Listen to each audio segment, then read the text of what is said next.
Today we will be talking about the battle between the Monitor and the Virginia and why it's important to the history of naval combat. In this video we will cover the Monitor and Virginia on their own, as well as the Battle of Hampton Roads where they fought.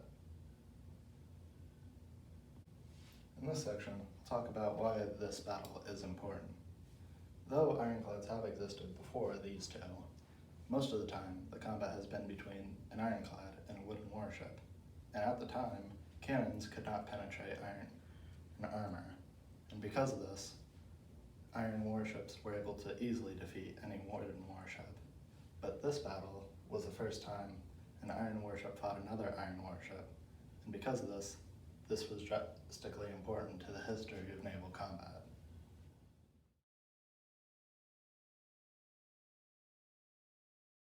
First, we'll be talking about the USS Monitor, this ship right here. This was the more unique of the two warships and the most technologically advanced of the two. This one was built by the Swedish inventor John Ericsson, who designed it to be the first iron warship to feature a turret, which is the rotating cannon right here. And because of it, it only had two cannons and one rotating turret. It was also a design that was relatively low to the water, with only the cannon and the pilot house being above the waterline.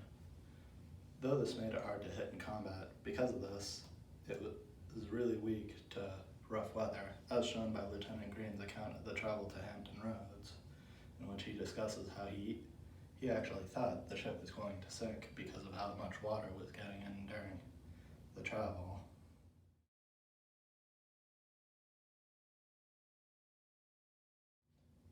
The next ship is the CSS Virginia, which fought for the Confederate side during the battle.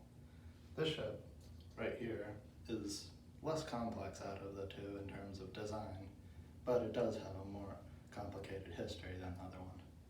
The CSS Virginia started its life as the Union steamship USS Merrimack. This ship was stationed at a Union base that got taken over by the Confederate military. And because of this, they decided to burn the ship so that this Confederacy could not use it. Though, because it was in the water, it only burnt down to the waterline and was able to be recovered by the Confederacy. Because of this, they decided to refurbish it and add iron armor, which is what created the CSS Virginia.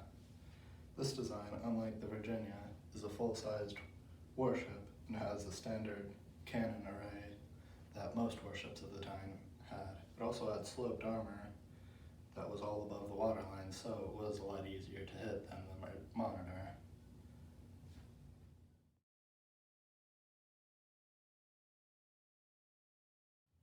First is the first day of the Battle of Hampton Roads. In this battle, the CSS Virginia invaded a Union port nearby to the Virginia's base. In this battle, it engaged 3 wooden warships, sinking one, beaching another, and capturing the third. During this, the captain, Franklin Buchanan, was so confident that he came out on top of deck to supervise the capture of the Union warship, though because of this, he was shot in the leg and did not attend the second battle.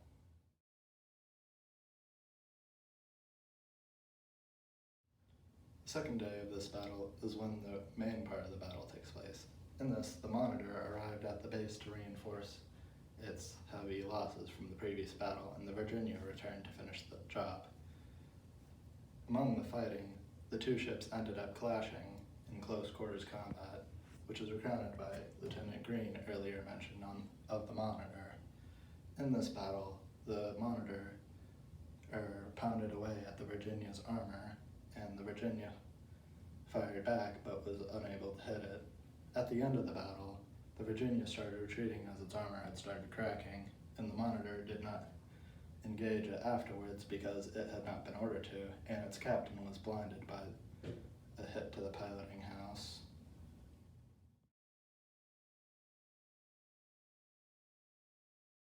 These two ships, after this battle, did not really take place in any famous battles afterwards, both sinking shortly after. The Monitor, as was mentioned earlier, was weak to rough water and sunk in a gale shortly after the same year this battle took place. Here's its wreck, in which its turret has been retrieved from this wreck and put in a museum. The Virginia, on the other hand, was destroyed in much the same manner as the Merrimack that it was built on top of was. The base was taken, and because of this, they set fire to it so the enemy couldn't get it. Only this time it explodes and wasn't retrievable.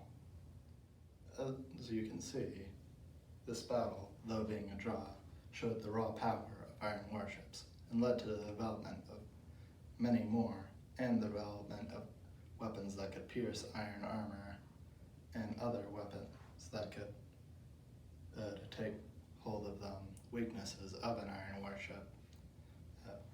And because of this battle, the Union Navy ordered 52 more Monitor type warships and only developing 4 of a more standard type of iron warship at the time.